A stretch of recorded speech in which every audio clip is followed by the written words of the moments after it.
What's up, JPEGs? 2021 is finally over, which means that it's time to kick off my end of the year list, starting with the bottom 5 art and entertainment releases of the year. Let's get started. At number 5 is Freedom by Justin Bieber. Justin Bieber's delivered a few great hits over his career, let's admit that, but recently it feels like he's hitting a musical rock bottom. Freedom is an extremely dull album with horrendous album art, but its biggest downfall are its lyrics. And afraid to say, Justin acknowledges the existence of cancel culture before telling us that God would not cancel us. It's just terrible. At number 4 is Reminiscence. Reminiscence is just Strange Days minus everything that makes a movie good.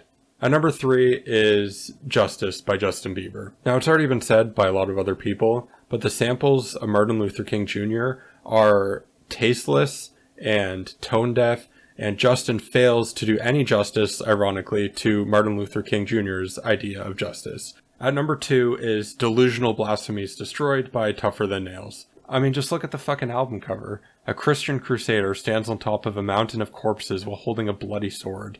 One of his victims has a shield that says LGBT, one has a shield that says XXX, which I assume is supposed to represent porn, and it's a little hard to see, but the shield on the bottom right says Planned Parenthood.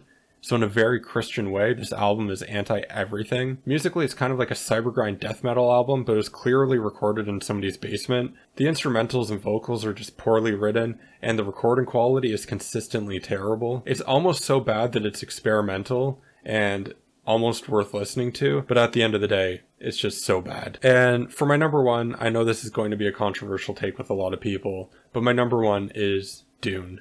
Now, I'm a big fan of the Dune franchise, I'm a big fan of sci-fi movies, but Dune not only was it a massive disappointment, it was a complete disaster of a film. When Dune wasn't being painfully boring, it was being laughably bad.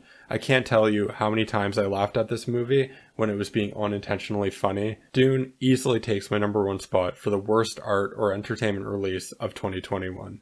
Thanks for checking out my list. I will be posting a top 5 of 2021, so make sure to check that out. See you later, JPEGs.